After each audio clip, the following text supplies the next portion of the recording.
Hello friends, welcome. आज हम यहाँ पे UCO bank LBO means local bank officer का एक्सपेक्टेड पेपर सॉल्व कर रहे हैं जो रीजनिंग एंड कंप्यूटर एप्टीट्यूड का है। इसके पहले अपन ने जीके का भी पेपर सॉल्व किए, जिन्होंने अभी तक वो नहीं देखे वो भी देख लीजिएगा। और इसके पहले अपन ने 5 मॉक पेपर्स भी ऐड किए हैं, इम्पोर्टेंट और जनरल मॉक पेपर। तो जिन्होंने वो नहीं देखे वो भी एक बार देख लीजिए, ताकि आपका यूको बैंक जो एलबीओ का पेपर है जो 24 को होने वाला है उसकी अच्छे से प्रैक्टिस हो जाए। ओके, और इम्पोर्टेंट भी क्वेश्चंस डाले हैं और एक्सपेक्टेड क्वेश्चंस भी मैं यहाँ पे पोस्ट करने वाला हूँ जल्दी ही, आज ही पोस्ट करूंगा या फिर कल मॉर्निंग पोस्ट करूंगा। ठीक है, तो जिन्होंने अभी तक चैनल को सब्सक्राइब नहीं किया वो चैनल को सब्सक्राइब करके रख लो, ताकि नोटिफिकेशन थ्रू आपको इंपॉर्टेंट एंड एक्सपेक्टेड क्वेश्चन भी डायरेक्टली मिल जाए। तो चलिए अभी स्टार्ट करते हैं अपन रीजनिंग एंड कंप्यूटर एप्टीट्यूड का एक्सपेक्टेड पेपर 1। अब देखिए यहाँ पे मैंने क्वेश्चन नंबर 1 के हिसाब से अभी यहाँ पे कंप्यूटर एप्टीट्यूड के नॉर्मल क्वेश्चंस नहीं लिए हैं, यहाँ पे मैंने केस स्टडी के ऊपर से क्वेश्चंस लिए। इसके पहले अपने कंप्यूटर एप्टीट्यूड के नॉर्मल क्वेश्चंस लिए, लेकिन अभी यहाँ पे केस स्टडी के हिसाब से अपन थोड़ा लॉजिकल बेस्ड अगर सोचेंगे तो लॉजिकल बेस्ड अपन यहाँ पे कंप्यूटर एप्टीट्यूड के क्वेश्चन सॉल्व कर रहे हैं। जो यहाँ पे 10 क्वेश्चन लॉजिकल एप्टीट्यूड के लिए मैंने और 35 क्वेश्चन जो है वो रीजनिंग के ऊपर, तो ऐसी टोटल 45 क्वेश्चन अपन यहाँ पे सॉल्व कर रहे हैं। और वीडियो को लास्ट तक देखिए और पूरे जो क्वेश्चंस है रीजनिंग एप्टीट्यूड के जो होने वाले हैं उसके आप प्रैक्टिस कीजिए, ताकि आपकी अच्छे से प्रैक्टिस हो जाए, टाइम मैनेजमेंट हो जाए और पेपर आपका क्लियर हो जाए। ठीक है, तो देखिए केस स्टडी 1 नंबर का क्वेश्चंस में है अपने पास। A company web application is facing frequent downtime, the IT team investigate and finds. तो अब देखो यहाँ पे वेब एप्लीकेशन है जो डाउन टाइम चल रही है, तो देखो यहाँ पे फर्स्ट फाइंड क्या किया है, CPU uses spike to 100% during the peak hour. मतलब जो पीक आवर रहता है उसमें CPU का यूसेज कितना हो रहा है 100%। Then the database queries are taken too long to execute, और डेटाबेस क्वेरीज में थोड़ा टाइम लग रहा है एग्जीक्यूट होने में। Then the server log show repeated connection time out, और सर्वर लॉग में अपने को क्या दिखाई दे रहा है, कनेक्शन रिपीटेड टाइम आउट का लॉग दिखा रहा है। तो अब यहाँ पे एक स्टेटमेंट है और उसके हिसाब से अपने को फाइंडिंग मिली है। अब देखो क्वेश्चन है यहाँ पे, what should be the first step to resolve this issue. अब यहाँ पे 3 इश्यूज अपने को दिए हैं और उसको रिजॉल्व कैसे करना है, तो उसके लिए देखो अपने पास 4 ऑप्शन है। Increase the server RAM and CPU capacity, second है optimise the database query and index, third है restart the server periodically, and fourth है shift to the cloud based solution. तो इसका करेक्ट आंसर है second, optimise the database query and indexes. Database queries को अपने को optimise करना पड़ेगा और उसको इंडेक्स वाइज सर्च करना पड़ेगा, तब जाके जो डाउन टाइम का इश्यू है वो क्या होगा, सॉल्व होगा। Okay, next second. अब देखो केस स्टडी सेकंड दिया है अपने को, an employee at financial firm received an email asking for login credential. Okay, the email looked like it was from the IT department, but the email address was suspicious. Later the employee account was used for unauthorized transaction. ठीक है, अब यहाँ पे case study दी है, तो अभी देखो second क्या है, What type of cyber attack is this। जब मेल अगर अपने को आता है और मेल के रिगार्डिंग अपने को कोई भी क्रेडेंशियल पूछते हैं तो उसको बोलते हैं अपन फिशिंग अटैक। देखो, fishing trick user into revealing credential through the fake email. Okay, देखो रैंसमवेयर अटैक है, एसक्यूएल इंजेक्शन है, डीडोस अटैक है, ये नहीं है, लेकिन अगर ईमेल थ्रू कोई भी अटैक अगर आता है तो उसको बोलते हैं अपन phishing attack. Okay, next third. अब देखो थर्ड केस स्टडी दी है, a hospital's patient database was compromised due to weak password policy. Investigate the relay। देखो many employees use password 123 as their login. Second है the database has no encryption. Third है hacker exploited these to access sensitive medical record। बराबर है। अब 3 अपने को options दिए कि ये सारी चीजें हो सकती है, तो देखो क्या क्वेश्चन है, What is the best security measure to prevent this। अब ये सिक्योरिटी मेजर्स के लिए अपने को क्या करना पड़ेगा, देखो अपने पास ऑप्शन है इनक्रिप्ट द डेटाबेस, सेकंड है implement strong password policy, and third है यूज 2 फैक्टर ऑथेंटिकेशन मतलब 2FA, and all of the above. इसका आंसर है ऑल ऑफ द अबव। अगर अपने को डेटाबेस के साथ अगर कोई भी कॉम्प्रोमाइज नहीं करना है तो अपने को डेटाबेस को इनक्रिप्ट भी करना पड़ेगा, स्ट्रॉन्ग पासवर्ड पॉलिसीज डालना पड़ेगा, जैसे अपने को आता है 8 पासवर्ड का 1 कैरेक्टर्स 1 डिजिट्स ऐसी, एंड 2 फैक्टर ऑथेंटिकेशन का भी अपने को यहाँ पे ऐड करना पड़ेगा। इसका आंसर क्या आएगा, all of the above. Next fourth study दिया है, देखो A retail website is taking more than 10 seconds to load. Analyze show. देखो क्या बोला है, home page contain high resolution image. Second है the JavaScript file are large not optimise. And fourth है the server response time is slow. अब more then 10 seconds लग रहा है टाइम वेबसाइट को लोड होने के लिए. यहाँ पे क्वेश्चन है what should be the first action to improve the speed. तो अगर इम्प्रूव स्पीड करना है तो जो यहाँ पे दिया है देखो, reduce the size of image and optimise the set. Second, upgrade the hosting plan. Third है increase the website colour contrast. And four, remove all JavaScript. JavaScript remove करेंगे तो कंटेंट्स खराब हो जाएगा. तो इसके लिए अपने पास ऑप्शन क्या है, reduce the image size and optimise the asset. जैसे अपन कोई भी ऑनलाइन फॉर्म फिल करते तो अपने को बताता है कि 20x50 के रिजोल्यूशन में या 20 एंड 50 के केबी के अंदर ही वो इमेज साइज होती है. क्यों? क्योंकि उसका इमेज का साइज बढ़ने से डेटाबेस में स्पेस भी बढ़ जाती है, इसलिए साइज जो रहता है वो कम करने लगाते हैं. क्योंकि जो इमेज का साइज अगर रिड्यूस कर देंगे तो वेबसाइट भी है वो फास्ट चलने लगेगी. Okay, next fifth. अब देखो यहाँ पे क्या बोला है, a company firewall is blocking legitimate employee from accessing cloud application while allowing external attackers to make multiple login attempts. Okay, देखो what firewall setting need modification. देखो ऑप्शन है यहाँ पे, enable YP white listing for employees. Second है disable the firewall temporarily. Third, allow all traffic without restriction. And fourth है block all external IP address. तो यहाँ पे फर्स्ट जो ऑप्शन है अपने पास enable IP whitelisting for employee, ये अपने को यहाँ पे इनेबल करना पड़ेगा फायरवॉल की सेटिंग में, तब जाके जो लॉगिन मल्टीपल अटेम्प्ट्स है वो नहीं होंगे. ओके, देखो यहाँ पे लिखा भी है white listing employee IP ensure access while blocking attackers. Okay, next 6. अब देखो यहाँ पे क्या बोला है, an AI powered chatbot is deployed on an e commerce website. User report देखो, it failed to understand regional accents. And second है it gives incorrect answer to refund related queries.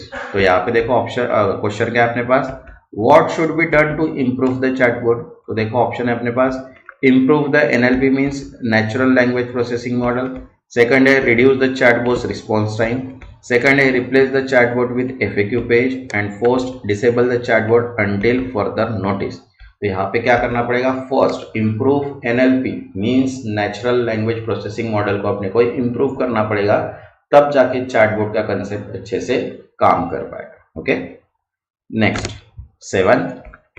A company experience a ransomware attack where file are encrypted and hacker demand to payment to unlock them. देखो what is the best preventive measures to against such attack. अब file encryption वाला है तो देखो यहाँ पे क्या है अपने पास ऑप्शन है, pay the ransom to recover file. Second है keep regular backup on critical database. Third है use weak password to avoid suspicion. And fourth है डाउनलोड रैंडम एंटीवायरस सॉफ्टवेयर. तो आंसर है second, keep regular backup of critical data. जो भी data है उसका backup लेना अपने को जरूरी है, तब जाके कोई भी अगर अटैकर्स के अपने को पास यहाँ पे कंसेप्ट आता है तो उसको अपन इजीली क्या कर सकते हैं, रिस्टोर कर सकते हैं बैकअप के थ्रू. Okay, next 8. अब यहाँ पे बोला है a business is facing network slowness in video call. The IT team find, देखो क्या फाइंड किया है, high ping time when connecting to the cloud service. And second है some employees are streaming HD video during the work hour. तो देखो यहाँ पे option है, वो क्वेश्चन क्या है, what should be done to fix the error. तो यहाँ पे देखो ऑप्शन है अपने पास, upgrade the network bandwidth. Second है block non work related streaming. Third है reduce video call resolution. And fourth है all of the above. तो यहाँ पे आंसर आएगा all of the above. तो ऊपर के जो तीनों चीजें वो करना पड़ेगा, तब जाके जो नेटवर्क कनेक्शन इशू आ रहा है वो अपना रिजॉल्व होगा. नेक्स्ट 9. अब यहाँ पे बोला है an employee accidentally deleted an important project file store on a shared cloud drive. What is the best way to recover the lost file. तो देखो ऑप्शन है अपने पास, contact IT support for backup recovery. Second है recreate the file manually. Third है use an undelete command in the terminal.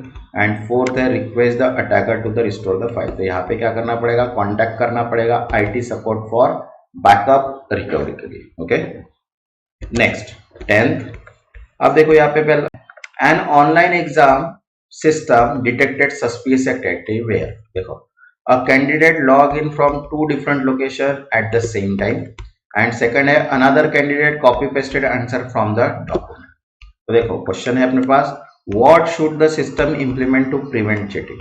देखो first option है AI powered protocoling and monitoring, second है allow candidate to exam in any location, second use open book exam instead, and fourth है disable monitoring feature. तो यहाँ पे first जो है use AI powered proctoring and monitoring, उससे क्या हो जाएगा, चीटिंग में बिहेवियर समझ में आ जाए. देखो AI protecting detector suspicious behaviour. Okay,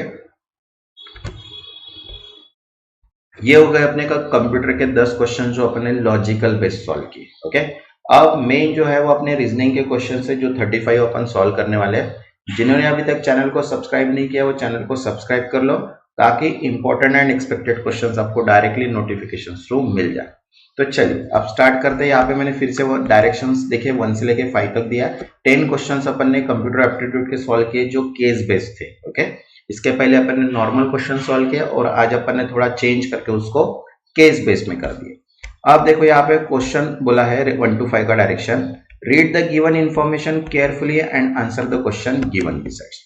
अब देखो यहाँ पे क्या बोला है, 10 students Bobby, Chitresh, Chintu, Nanak, Mohit, Sachin, Rahul, Shankar, Nitin, Himesh are sitting on the chair 2 parallel rows in coaching center but not necessary in the same order. Okay, Bobby, Chintu, Nanak, Shankar and Himesh are sitting in the first row, not the same order, and rest are sitting in the next row. मतलब यहाँ पे अपने को जो 5 की arrangement है वो बता के रखिए. जो ये 5 है बॉबी, चिंटू, नानक, शंकर, ये फर्स्ट रो पे है और जो रिमेनिंग 5 है वो सेकंड रो पे है. मतलब इतना अपने कंफर्म हो गया. देन उसके बाद यहाँ पे बोला है कि all the attending the electronic class face toward the board. Okay, एक ही साइड का फेस है उनका. The last name of each of them is Aryan, Bhati, Bhadauria, Yadav, Saxena, Vashishtha, Lavanya, Bharadwaj, Prashar, Shakya. Not necessary in the same order. मतलब यहाँ पे सबसे पहले उनके नाम्स दिए हैं और लास्ट में उनके सरनेम्स दिए हैं. बराबर है. तो इनडायरेक्टली अपने को ये क्रिटिकल जाने वाला है. ओके, तो यहाँ पे क्रिटिकल जाएगा तो इसके लिए अपने को इसको बहुत अच्छे से पढ़ना पड़ेगा एंड देन उसके बाद अपन इसको इजीली सॉल्व कर पाएंगे. ओके, तो देखो यहाँ पे क्या बोला है, student with last name. Okay, student with last name Saxena seat the third left of Rahul. Okay, Rahul and Nanak is opposite to the student with the last name Saxena. अब देखो यहाँ पे जो सक्सेना है वो कहाँ पे है, थर्ड लेफ्ट है राहुल के. अब राहुल जहाँ पे बैठा होगा सपोज, ओके, तो राहुल के थर्ड लेफ्ट में कौन है, यहाँ पे सक्सेना है. तो सपोज अपन रो 2 की बात करते हैं क्योंकि रो 1 में बॉबी, चिंटू, नानक, शंकर, हिमेश है और रो 2 में बाकी रिमेनिंग है. तो यहाँ पे रो 2 की अगर बात करते हैं अपन तो यहाँ पे सपोज राहुल है तो राहुल के थर्ड लेफ्ट में कौन है, सक्सेना है. बराबर है. और सक्सेना के बिल्कुल अपोजिट में कौन है, यहाँ पे नानक बैठा है. इतना अपने को दिया हुआ है. बराबर है. देन उसके बाद बोला है कि student with last name as Parashar it sit between Shankar and Bobby. अब शंकर एंड बॉबी जो राहुल के साथ है, बराबर, राहुल के साथ नहीं है, जो सेकंड नानक के साथ है. तो क्या बोला है कि जो शंकर एंड बॉबी है उनके बीच में कौन बैठा है, पराशर. तो अब देखो यहाँ पे जो शंकर और नानक, तो अब यहाँ पे अगर बॉबी देखते तो अपने को अभी पता नहीं है आइडिया क्या है. बराबर है. अब देखो यहाँ पे बोला है नेक्स्ट लाइन कि Bobby, okay, seat opposite the one who seat to the student with the immediate left of Rahul. Okay, अब देखो यहाँ पे क्या बोला है, Bobby seat opposite who seat immediate left of Rahul. अब राहुल तो अपने पास यहाँ पे बैठा था, इसके लेफ्ट में जो भी होगा उसके अपोजिट में कौन है, यहाँ पे बॉबी है. बराबर है. अब बॉबी एंड शंकर के बीच में एक पर्सन है लेकिन इधर तो नानक बैठा है तो इधर कौन आएगा, शंकर आएगा और इसके बीच में कौन आएगा, पराशर. ये हो गया अपने पास. देन उसके बाद यहाँ पे बोला student with last name Bharadwaj is seat in the left end of the Himesh. Sorry, student last name seat is the left end end Himesh seat third right of him. एक लास्ट एंड पे कौन बैठा है, भारद्वाज बैठा है और उसके थर्ड राइट में कौन बैठा है यहाँ पे, sorry left hand, and Himesh is third right of him, और हिमेश जो है वो थर्ड राइट है। तो यहाँ पे देखो ये लास्ट एंड है लेफ्ट का, तो यहाँ पे नानक जो था उसका सरनेम क्या है, भारद्वाज है, और उसके थर्ड राइट में जो पराशर था उसका नाम क्या है यहाँ पे, हिमेश। ओके, ये अपने पास क्रिएट हो गई। अब यहाँ पे बोला है कि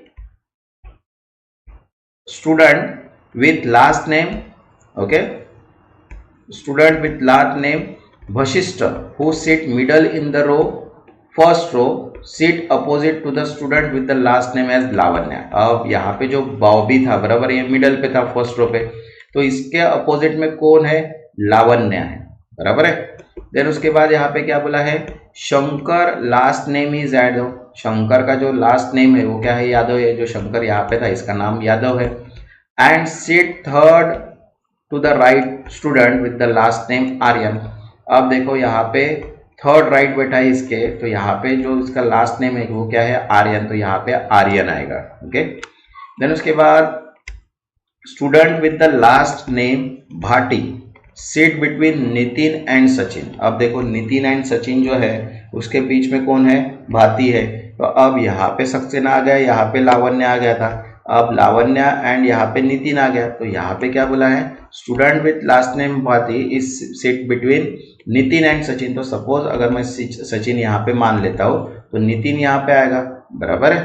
तो इनके बीच में कौन है, राहुल है, उसका सरनेम क्या हो गया, Bhati.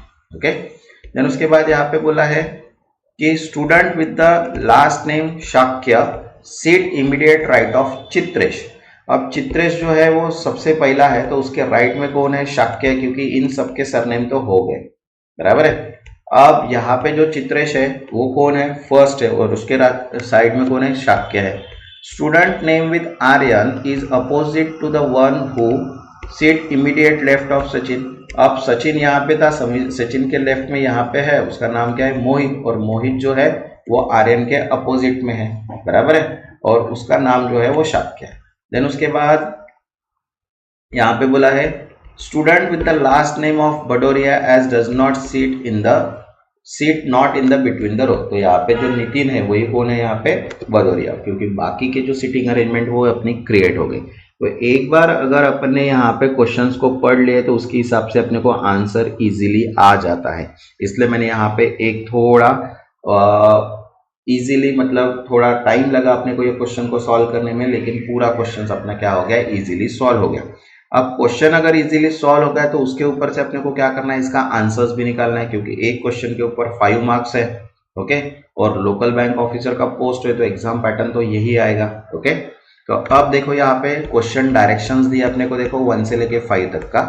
Read the information and answer the question beside. देखो फर्स्ट क्वेश्चन है whose last name is Shakya. तो शाक्य किसका नाम है, मोहित, तो आंसर क्या आएगा यहाँ पे, मोहित। एक बार सीटिंग अरेंजमेंट क्रिएट हो गई तो इजीली उसके सॉल्व कर सकते हैं अपन questions. Okay, next second, which one of the following person has the last name Saxena. तो सक्सेना लास्ट नेम किसका है, चित्रेश का, तो यहाँ पे आंसर क्या आएगा, चित्रेश।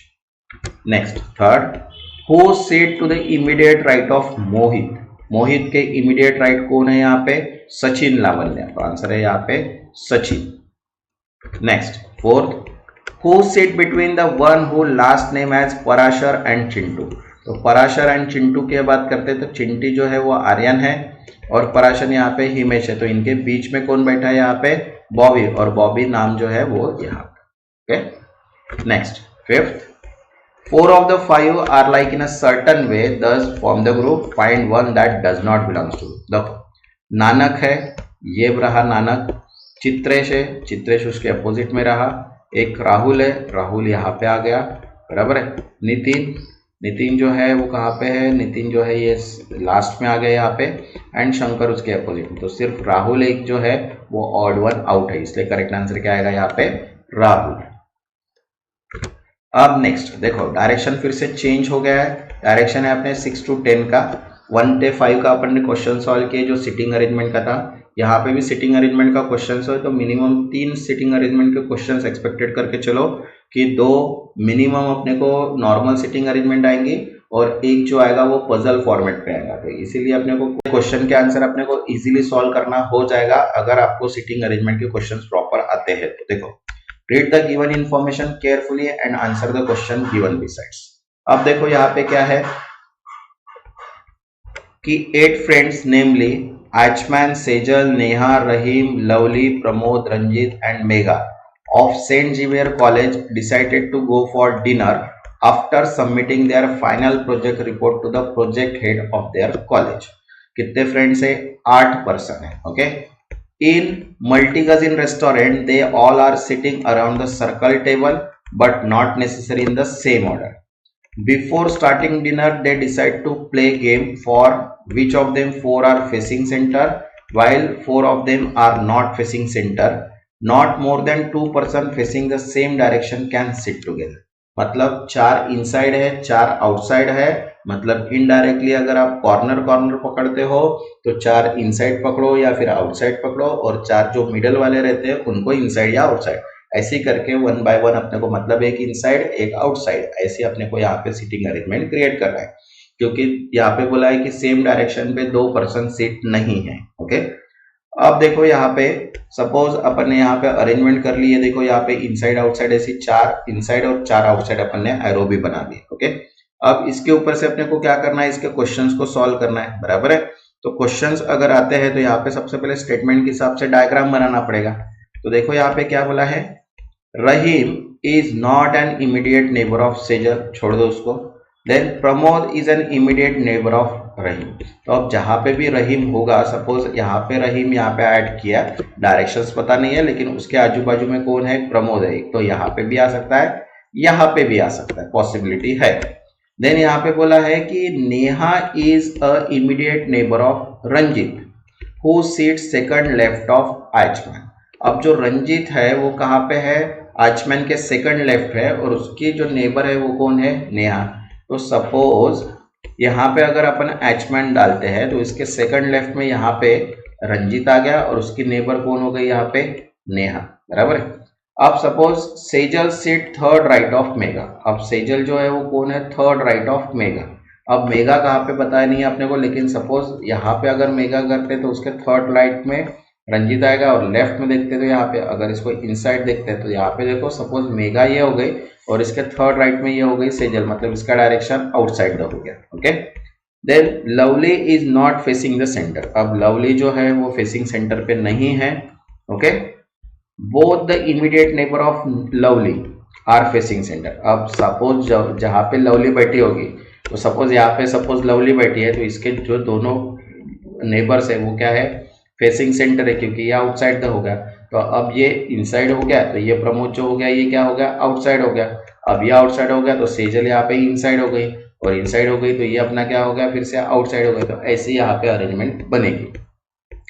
देन उसके बाद देखो क्या बोला है, both the immediate number of Lovely facing centre, Megha seat second to the right of lovely. अब मेगा जो है देखो यहाँ पे लवली यहाँ पे थी, ये आउटसाइड फेसिंग है, इसके सेकंड में कौन आ गई, मेगा, बराबर है। देन उसके बाद यहाँ पे क्या बोला है, both immediate neighbour of Rahim are not facing centre. अब रहीम यहाँ पे है तो इसके फेसिंग सेंटर नहीं है, मतलब ये आउटसाइड ही होगा, बराबर है। मतलब ये इनसाइड है और तो दोनों क्या हो गए, आउटसाइड।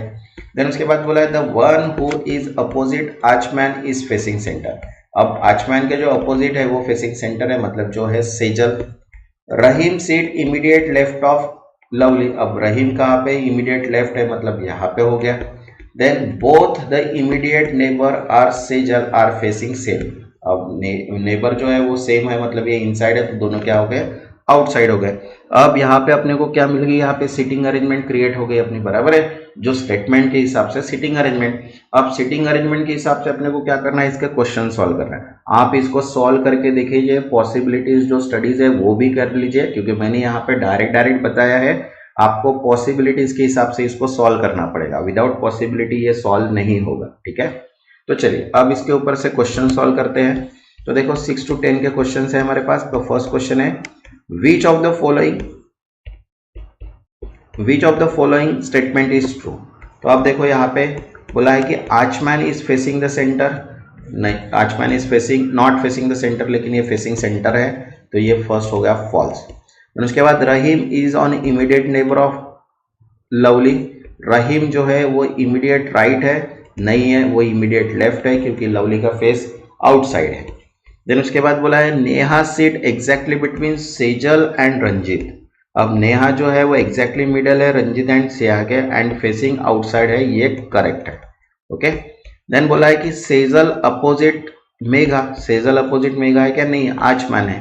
तो यहाँ पे जो थर्ड है कि Neha seat exactly between Sejal and Ranjit is facing outside, ये क्या है? यहाँ पे करेक्ट है। ओके।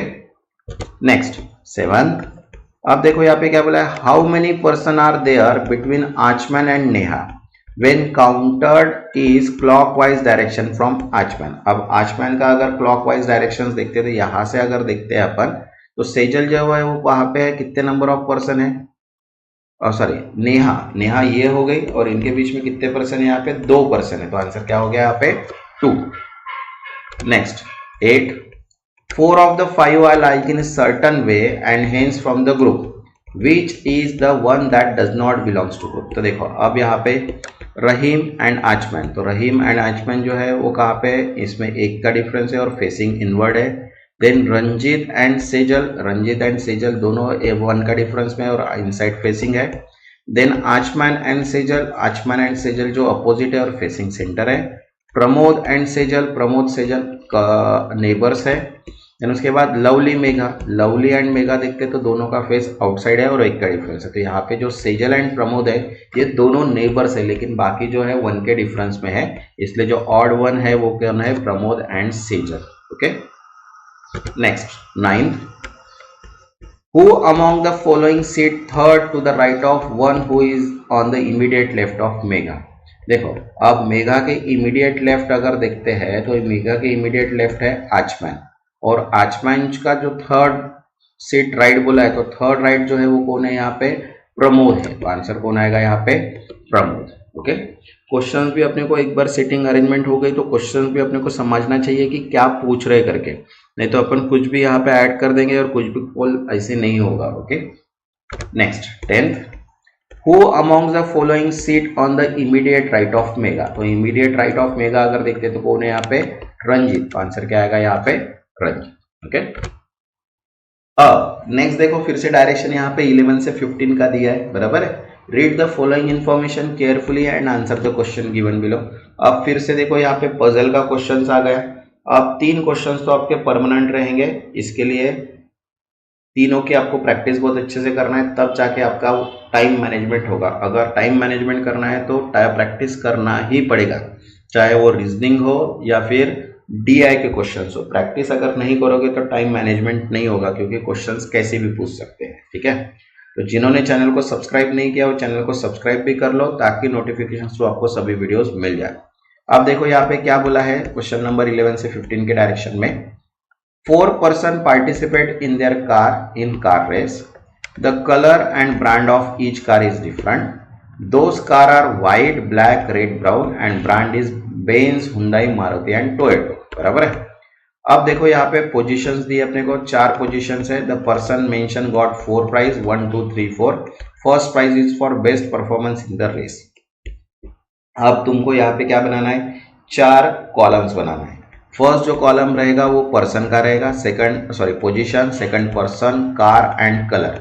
अब यहाँ पे आपको बहुत बड़ा टेबल्स बनाना पड़ेगा, मैं बता रहा हूँ। यहाँ पे ऐसी टेबल्स बनाना पड़ेगा जहाँ पे कार्स, सभी कार के नाम आएंगे, कलर्स के नाम आएंगे, पर्सन के नाम आएंगे, बराबर है। और उसके ऊपर से अपने को जिसका भी वैलिडेशन है वो क्लिक और अनक्लिक, मतलब ट्रू फॉल्स के हिसाब से अपने को यहाँ पे उसका डायग्राम निकालना पड़ेगा। मैंने यहाँ पे डायरेक्ट आंसर दिया है, लेकिन आप इसको सॉल्व करने के लिए एक बहुत बड़ा टेबल आपको ड्रॉ करना पड़ेगा, जहाँ पे पोजीशन के हिसाब से हर कलर के नाम, कार के नाम, कलर के नाम यहाँ पे मेंशन करना पड़ेगा।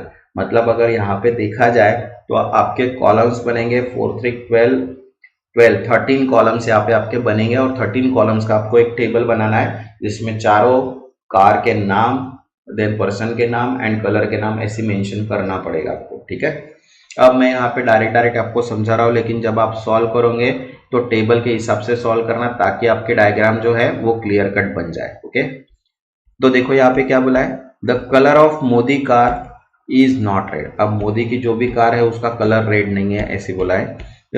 देन उसके बाद देखो क्या बोला है, Toyota which is not white got either first position और the last position in the car. एक तो वो फर्स्ट में आई या फिर लास्ट में आई, तो जब भी यहाँ पे फर्स्ट पोजीशन, तो आपको ये जो कार है टोयोटा लिखा होगा तो उसके सामने यहाँ पे भी टिक करना पड़ेगा और फर्स्ट यहाँ पे भी टिक करना पड़ेगा। ओके, क्योंकि अपने को यहाँ पे सभी क्वेश्चंस को सॉल्व करना है टिक वाइज। तो देखो यहाँ पे क्या बोला है, Amit car got one position ahead of Modi but one position below the black car। अब जो अमित की कार है वो कहाँ पे है, अहेड ऑफ मोदी मतलब मोदी के ऊपर है और एक कार ब्लैक कार के नीचे है। तो यहाँ पे देखो जो अमित का सिटिंग अरेंजमेंट है यहाँ पे आ गया, मोदी यहाँ पे आ गया और अरविंद उसके ऊपर आ गया। जो ब्लैक कार है वो इसके ऊपर है, तो ये हो गया अरविंद की कार। और टोयोटा जो है वो एक तो यहाँ पे आएंगे या फिर यहाँ पे आएंगे, अभी तक कंफर्म नहीं है। देखो नेक्स्ट बोला है Arvind car was position just above Maruti car. अब अरविंद की कार जो है वो कहाँ पे, just above Maruti car. Suppose Arvind यहाँ पे है तो यहाँ पे देखो मारुति आ गई, but was just below the white car. और किसके बिलो है, व्हाइट कार के बिलो। तो यहाँ पे सपोज ब्लैक कार थी अपने पास, तो यहाँ पे कौन आ जाएगा, व्हाइट कार। ओके, देन बोला है कि Arvind car is not Hyundai. Arvind की कार जो है वो हुंडई नहीं है। Maruti who is a friend of Arvind. Maruti जो है वो अरविंद का कौन है, फ्रेंड है। Also one participate in the race. Okay, वो भी was also one of the part. Arvind जो है और मारुति जो है वो दोनों फ्रेंड्स है और वो पार्टिसिपेट में रेस। तो इसके हिसाब से अपने को यहाँ पे क्या बनाना है, एक बड़ा टेबल बना के ऐसी डायग्राम्स अपने को बनानी है।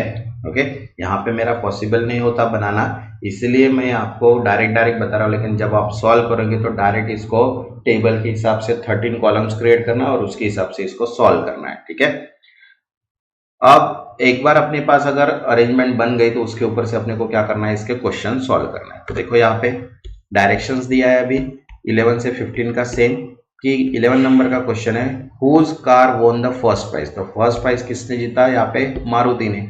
आंसर का आया यहाँ पे मारुति। नेक्स्ट सेकंड, हु वोन मारुति। मारुति किसकी है, अमित की है। आंसर है यहाँ पे Amit.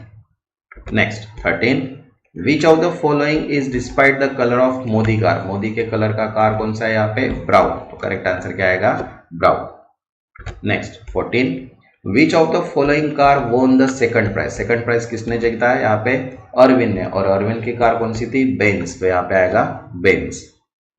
Next 15, which of the following statement is true. अब देखो यहाँ पे बोला है Hyundai is owned by Amit, नहीं, मारुति है उसके पास। The colour of Arvind car is brown, नहीं, ब्लैक है उसके कार का। देन उसके बाद Toyota is owned by Arvind, Toyota जो है वो मोदी की है। देन उसके बाद the colour of Maruti car is white, Maruti car का कलर जो है, मारुति कार का कलर जो है वो है व्हाइट, करेक्ट है। एंड यहाँ पे 4 जो है the colour of Maruti car is white, क्या है, करेक्ट है। ओके, अब देखो यहाँ पे फिर से डायरेक्शन चेंज है 16 से लेके 20 का। क्या बोला है, study the following question carefully and answer, choose the right answer. तो देखो 16 नंबर का क्वेश्चन क्या बोला है यहाँ पे, which of the following explanation is false in the expression is true if the given expression is true. देखो अब एक्सप्रेशन दिया है कि E equals to F greater than G। तो यहाँ पे देखो 4 ऑप्शंस अपने को दिए, तो बोला है कि E ग्रेटर देन G। तो E greater than G, yes possibility है। Okay, then H greater than G।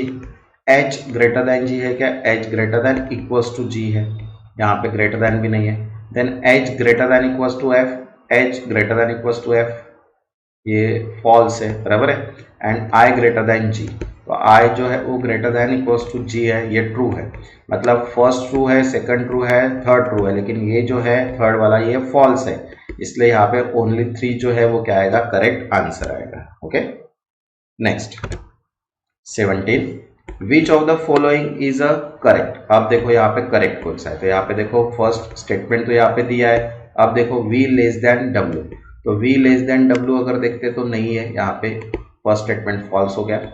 O equals to E बोला है, नहीं, O greater than equals to E है। Then O greater than S, yes O greater than S condition true है। Then S greater than L, S greater than L नहीं है, possibility नहीं है, तो यहाँ पे सिर्फ थर्ड वाला ही ट्रू है, तो यहाँ पे आंसर क्या आएगा, ओनली थर्ड। Okay, next 18। अब यहाँ पे देखो विच of the following is correct. तो देखो यहाँ पे स्टेटमेंट्स दिया है। अब बोला है कि B greater than S. B greater than S नहीं है, यहाँ पे ग्रेटर देन इक्वल टू है। Then E equals to T बोला है, E equals to T, yes possibility है equals to T. Then E less than T, E less than T भी possibility है। And E less than S, E less than S नहीं, possibility नहीं है। तो यहाँ पे 3 and 4, फाइदर 2 and 3 क्या आएगा, करेक्ट आंसर आएगा। Okay next 19। अब देखो यहाँ पे बोला है which of the following is correct. तो अब देखो यहाँ पे m equals to S, m equals to नहीं है, यहाँ पे m लेस देन s है। Okay then o less than s, o less than s, yes correct है, o less than s। n greater than s, n greater than s नहीं है। o equals to k, o equals to भी नहीं है, less than है। तो यहाँ पे जो सेकंड वाला है सिर्फ वही क्या है, यहाँ पे कंडीशन ट्रू है। यहाँ पे आंसर आएगा ओनली ट्रू। Okay next 20। अब देखो यहाँ पे c greater than h equals to a greater than ts। तो which of the following is correct. तो अब देखो यहाँ पे बोला है कि s लेस देन c। तो s यहाँ पे है, s लेस देन c नहीं है, c ग्रेटर देन s है, मतलब s लेस देन c, यहाँ पे कंडीशन ट्रू है। देन बोला है कि t equals to c, t equals to c नहीं है, यहाँ पे c ग्रेटर देन है। Then h less than t, h less than नहीं है, ग्रेटर देन है। h less than equals to s नहीं है, यहाँ पे h जो है वो ग्रेटर देन बोल रहा है। तो यहाँ पे सिर्फ फर्स्ट, तो ओनली 1 is true क्या है यहाँ पे, करेक्ट। Okay next. अब देखो यहाँ पे डायरेक्शन फिर से दिया है 21 से 25 का। Okay read the following information carefully and answer the question given below. Coding decoding के क्वेश्चन है। इसके पहले भी अपन ने कोडिंग डिकोडिंग के क्वेश्चन सॉल्व किए।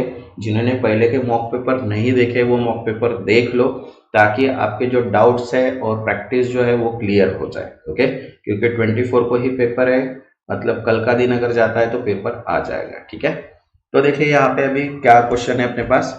म्यूजिक इज नेचुरल मेडिसिन, उसके लिए कोड दिया है अपने को। Then eating vegetable make healthy, उसके लिए भी कोड है। हेल्थ एंड मनी बैलेंस, इसके लिए भी है। And life extra wonderful now, इसके लिए भी कोड दिया है। लेकिन सभी कोड क्या है, डिफरेंट दिख रहे हैं यहाँ पे। ठीक है अब डिफरेंट दिख रहे हैं मतलब इनडायरेक्टली यहाँ पे कुछ ना कुछ अपने को लॉजिकल लगाना पड़ेगा। लॉजिकल की अगर बात करते हैं तो यहाँ पे देखो क्या लॉजिक है। तो देखो यहाँ पे अगर अरेंजमेंट देखते हैं म्यूजिक वाली, म्यूजिक इज नेचुरल मेडिसिन, तो म्यूजिक में कितने कैरेक्टर्स है, 5 कैरेक्टर्स है। तो यहाँ देखो 5 कैरेक्टर्स आ गए। और जो सेकंड कैरेक्टर वो कौन सा है, यहाँ पे यू है, तो यहाँ पे यू आ गया। देन ईज में कितने कैरेक्टर्स है अपने पास, ईज में 2 कैरेक्टर्स है, तो यहाँ पे देखो 2 सिंबल छोड़ दो और यहाँ पे आ गया आई। देन यहाँ पे नेचुरल में कितने कैरेक्टर्स है, यहाँ पे 7 कैरेक्टर्स है, तो यहाँ पे देखो 7 और सेकंड कैरेक्टर्स ए आया। देन उसके बाद यहाँ पे मेडिसिन में क्या है, कितने कैरेक्टर्स है, 8 कैरेक्टर है, बराबर है। और 8 कैरेक्टर और सेकंड कैरेक्टर कौन सा है, ई है। तो यहाँ पे देखो मतलब उसके हिसाब से, मतलब number of character and second character, उसके हिसाब से यहाँ पे अरेंजमेंट क्रिएट हो रही है। ये अपने को समझ में आ गया। अब समझ में आ गया तो उसके ऊपर से अपने को क्वेश्चंस को इजीली सॉल्व कर पाएंगे। तो देखो यहाँ पे मैंने क्या किया है, वर्ड्स एंड कोड, ऐसे 2 कॉलम्स बना के जितने भी वर्ड्स कोड्स है उनके मैंने यहाँ पे बना लिए। आप भी ऐसे कुछ बना सकते हो अगर जरूरत है तो, अगर नहीं है तो मत बनाइए, डायरेक्ट क्वेश्चन सॉल्व कीजिए, उतना ही अपना टाइम मैनेजमेंट हो जाएगा। अब देखो यहाँ पे कोड को डिकोड करने के बाद अपने पास इनके क्वेश्चंस दिए हैं। देखो क्वेश्चन नंबर 21 है हमारे पास, what is the code for balance diet. अपने पास बैलेंस के लिए देखो यहाँ पे 7 एंड द रेट है। एंड डाइट के लिए मेरे पास यहाँ पे कुछ है क्या, डाइट के लिए नहीं है, लेकिन यहाँ पे 7A मेरे पास यहाँ पे है, बराबर है। क्योंकि डाइट के लिए अपने पास कुछ है नहीं यहाँ पे, लेकिन यहाँ पे अपने को क्या दिया है कि 7 एंड ए दिया है। और डाइट में कितने कैरेक्टर्स है, 4 कैरेक्टर्स है। लेकिन यहाँ पे बैलेंस्ड बोला है, मतलब यहाँ पे 8 कैरेक्टर है।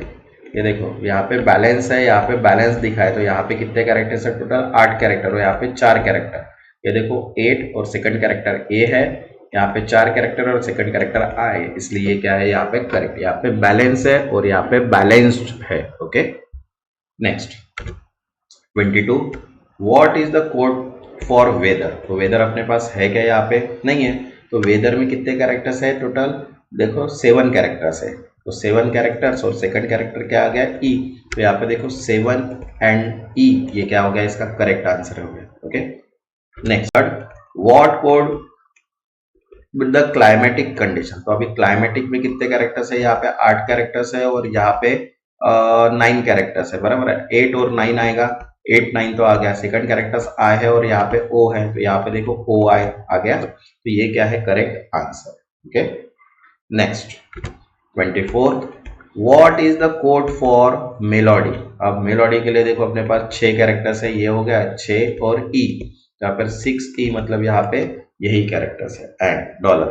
ये देखो यहाँ पे मेलोडी के लिए अपने पास यही कैरेक्टर्स दिया था रूट का। Okay, next 25, what would be the code snow. Snow में कितने कैरेक्टर्स है, 4 कैरेक्टर्स है और सेकंड कैरेक्टर जो है वो है एन, मतलब एस डॉलर एन, ये कब तक आएगा, तो यहाँ पे एस डॉलर एन कुछ भी नहीं है, इसलिए यहाँ पे आएगा नन ऑफ दीज। ओके, अब नेक्स्ट देखो डायरेक्शन फिर से चेंज है, 26 to 30 का डायरेक्शन है।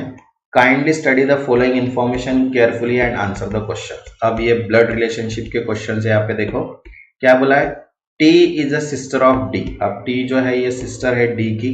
Okay, D is married to P और डी जो है वो मैरिड है किसके साथ, पी के साथ। देन उसके बाद P is a son of M, P जो है वो किसका सन है, एम का सन है। Okay, T is a mother of J, T जो है वो मदर है किसकी, जे की, यहाँ पे हो गए। देन उसके बाद बोला है y is a father of u, और y जो है वो फादर है किसका, u का, ये हो गया। देन उसके बाद y has only one son and only one daughter, मतलब ये जो u एंड j है ये उसके सन है और ये उसकी वाइफ है। u is a daughter of t, u जो है वो डॉटर है, मतलब ये सन हो गया। Then q is a son of d, और q जो है वो d का सन होता है। ये दो हस्बैंड वाइफ, ये दो हस्बैंड वाइफ, ये उनके हस्बैंड। तो यहाँ पे सिटिंग अरेंजमेंट अपनी बन गई, मतलब ब्लड रिलेशन का एक रिलेशनशिप क्रिएट हो गया। अब इसके ऊपर से अपने को क्या करना है, इसके आंसर्स निकालना है। तो देखो यहाँ पे क्या बोला है 26 का, इफ m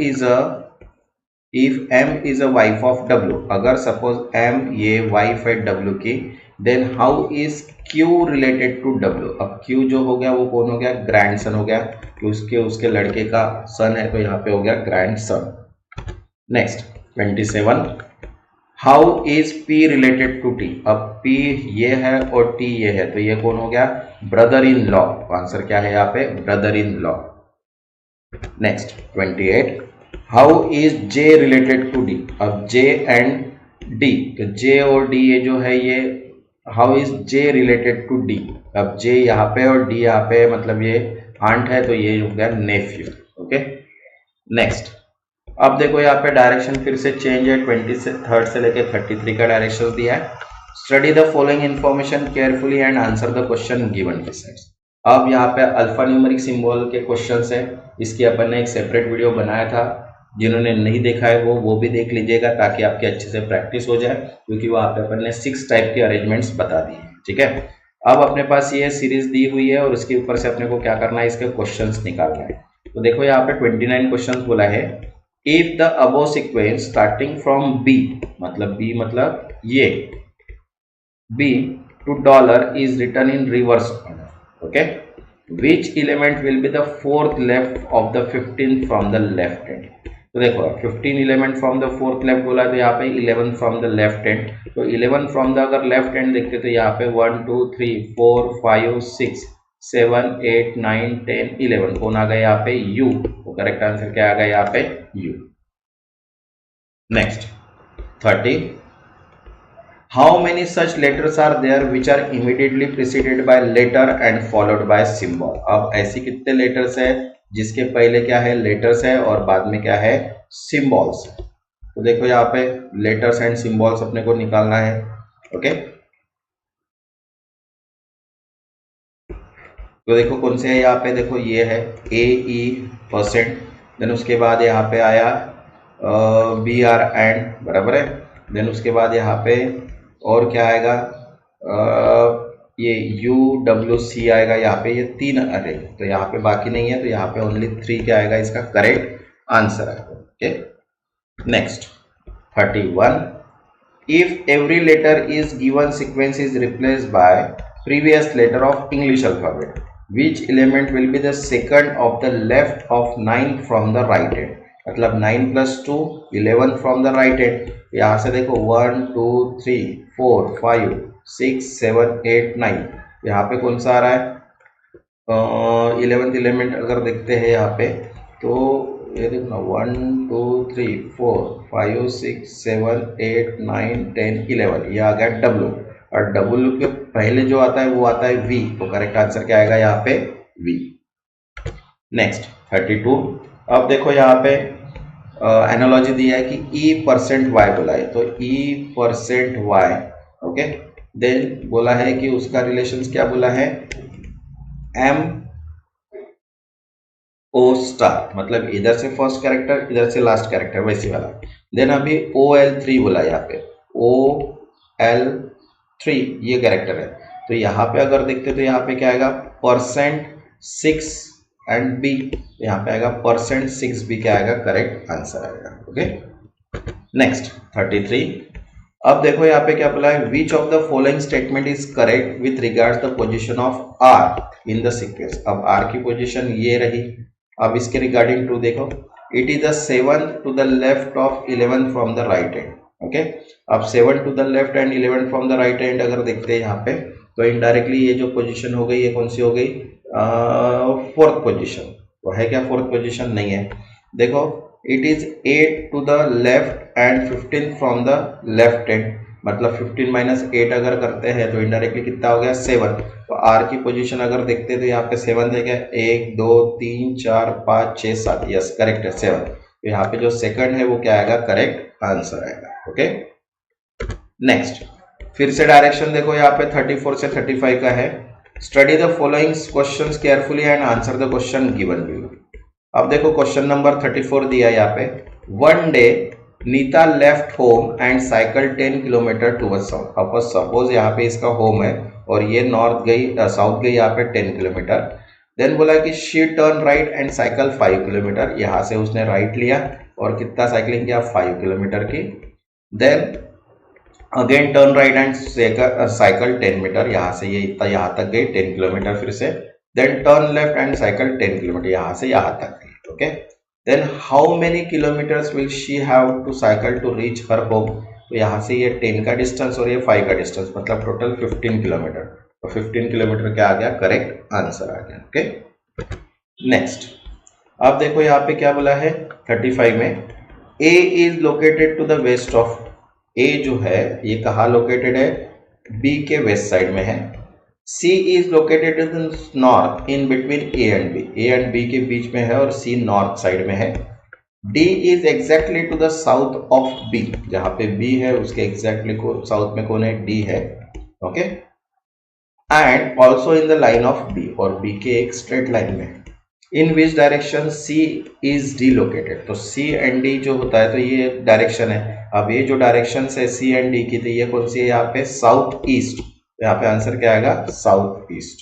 ओके नेक्स्ट जो रहेगा वो अपन इंपॉर्टेंट एमसीक्यूज प्लस यहाँ पे डेटा इंटरप्रिटेशन का एक्सपेक्टेड पेपर्स भी सॉल्व करेंगे। जिन्होंने अभी तक चैनल को सब्सक्राइब नहीं किया वो चैनल को सब्सक्राइब कर लो ताकि और भी एक्सपेक्टेड क्वेश्चन जो है बैंकिंग जनरल अवेयरनेस रिलेटेड वो आपको मिल जाए। प्लस यहाँ पे अपन मॉक पेपर कंटिन्यू सॉल्व कर रहे हैं जहाँ पे अपन कल कंप्लीट कर देंगे मॉक पेपर्स जो है वो, plus banking awareness general awareness computer ये कंटिन्यू चलते रहेंगे क्योंकि क्रेडिट ऑफिसर की भी वैकेंसीज अवेलेबल है एंड सीबीएस जेडको की, अभी यहाँ पे Punjab and Sind National Bank की भी वैकेंसीज आई है उसके भी मॉक पेपर अपन सॉल्व करने वाले हैं, प्लस जीडीएस जो अपने पास अभी पोस्ट ऑफिस की वैकेंसी है उसके भी अपन मॉक पेपर प्लस प्रिपरेशन यहाँ पे स्टार्ट करने वाले हैं। तो जिन्होंने चैनल को सब्सक्राइब नहीं किया वो चैनल को सब्सक्राइब कर लो ताकि नोटिफिकेशन थ्रू सभी वीडियोस आपको मिल जाए। तब तक के लिए थैंक यू।